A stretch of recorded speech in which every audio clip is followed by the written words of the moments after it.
बिस्मिल्लाहिर्रहमानिर्रहीम। Hello student, अस्सलाम वालेकुम। उम्मीद करता हूँ आप सब खैरियत से होंगे। तो स्टूडेंट, आज हमारी जो वीडियो है वो है वॉल पर, कि वॉल पर कितनी ईंटें लगी होती हैं और इनको कैसे गिना जा सकता है, या फिर अगर आपने कोई दीवार बनानी है तो उसमें कितनी ईंटें लगेंगी, ये कैसे मेजर किया जा सकता है, इसका फार्मूला क्या है। तो स्टूडेंट्स, आपने डिफरेंट दीवारें देखी होंगी, ठीक है। ख़ास तौर पे उन स्टूडेंट्स के लिए जो एग्ज़ाम हॉल में बैठे होते हैं और उन्हें पेपर नहीं आता, वो इर्द गिर्द यही देख रहे होते हैं कितनी ईंटें लगी हुई हैं दीवारों में, कितने पंखे लगे हुए हैं, वगैरह वगैरह। और इस बंदे की तरह सोच रहे होते हैं कि क्या होगा ये। तो उनके लिए स्पेशल ये वीडियो बनाई है। तो उससे पहले हमेशा की तरह आपसे रिक्वेस्ट है, अगर आपने मेरा चैनल सब्सक्राइब नहीं किया तो काइंडली सब्सक्राइब कर दें, बेल आइकन को प्रेस कर दें और लाइक भी कर दें। तो चलते हैं स्टूडेंट्स वीडियो की तरफ। स्टूडेंट्स, आपने डिफरेंट वॉल देखी होंगी जिन पे मुख्तलिफ किस्म की ईंटें लगी होती हैं इसी तरह, ठीक है।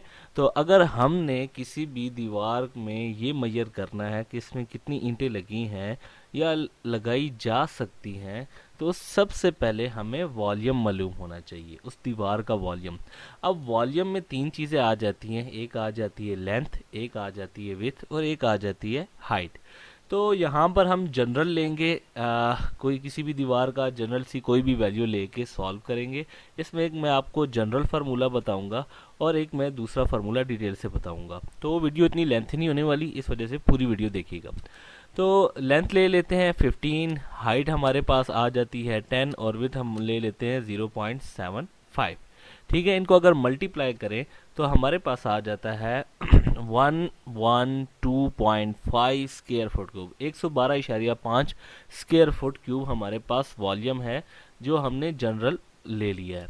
अब इसके बाद एक जनरल कैलकुलेशन है, अगर आप एफपीएस सिस्टम में जाएं तो हमारे पास एक कांस्टेंट वैल्यू होती है जो 1 स्क्वायर फुट में इक्वल होता है 13.5 ब्रिक्स, यानी एक स्क्वायर फुट में 13.5 ईंटें लगेंगी। ये एक कांस्टेंट वैल्यू है अगर आपने जनरल वैल्यूज देखनी है, ठीक है। तो आपने क्या करना है, इसको मल्टीप्लाई कर देना है, जो हमारे पास रिक्वायर्ड होगा वॉल्यूम, जिस यानी दीवार का हमने ईंटें निकालनी है, कितनी ईंटें लगेंगी उसका वॉल्यूम को मल्टीप्लाई कर दें इस वैल्यू के साथ। तो ये अप्रॉक्सीमेटली 1518.75 जो है वो ईंटें लगेंगी। तो इसमें कमो पेश हो सकता है 10-20 ईंटों का, लेकिन ये जनरल वैल्यू है। क्योंकि पाकिस्तान में, चूँकि हम पाकिस्तान में रहते हैं, तो पाकिस्तान में भी आप देखें हर इलाके में ईंटों का साइज़ तकरीबन सेम भी होता है और कई इलाकों में डिफरेंट भी होता है। या अगर आप दूसरी कंट्री में चले जाएं तो वहाँ ईंटों का साइज़ डिफरेंट होता है। तो उसके लिए हमने क्या करना है, उसके लिए हमें सबसे पहले ईंट का वॉल्यूम निकालना होगा। अगर हम ईंट का वॉल्यूम निकालते हैं तो सिंपल वॉल के वॉल्यूम से डिवाइड कर दें तो हमारे पास आंसर आ जाएगा। तो देखते हैं, जो हमारे इलाके में ईंट है उसका सबसे पहले हम वॉल्यूम निकालते हैं। ये जनरल ईंट है जो हमारे इलाके में यूज़ होती है। तो इसकी अगर हम लेंथ देखें तो ये हमारे पास 8.5 है, विथ देखें तो विथ हमारे पास 4.5 है और हाइट इसकी 3 है। ये जो इसकी वैल्यूज़ आई हैं ये इंचज़ में आई हैं, ठीक है।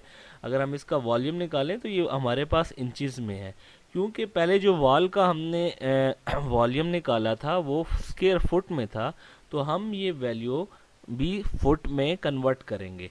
तो फुट में कैसे कन्वर्ट करना है, हमने इससे 12 से डिवाइड कर देना है।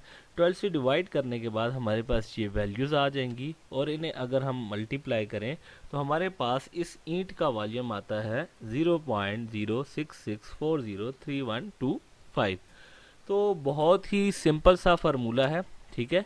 Number of bricks equal to volume of wall divided by volume of bricks. अगर हम इसमें वैल्यू पुट करें तो हमारे पास आंसर आता है 1694। तो ये देखें, हमारे इलाके की जो ईंट है उस हिसाब के लिहाज से अगर हम दीवार बनाएं तो उसमें आलमोस्ट तकरीबन कमो पेश 10-20 ऊपर नीचे हो सकती हैं, ठीक है। 1700 ईंटें लगेंगी। इसी तरह अगर आपके इलाके में ईंट का ये वॉल्यूम नहीं है, चेंज है, तो आप अपने इलाके के हिसाब से कर सकते हैं। या जैसे सम टाइम लोग ब्लॉक लगाते हैं तो ब्लॉक का वॉल्यूम चेंज होता है, तो उस हिसाब से इसी फार्मूला को यूज़ करते हुए वो हिसाब लगा सकते हैं कि कितने ब्लॉक्स उनकी दीवार में लगेंगे। होप सो आपको वीडियो पसंद आई होगी। Thank you so much. अल्लाह हाफिज़।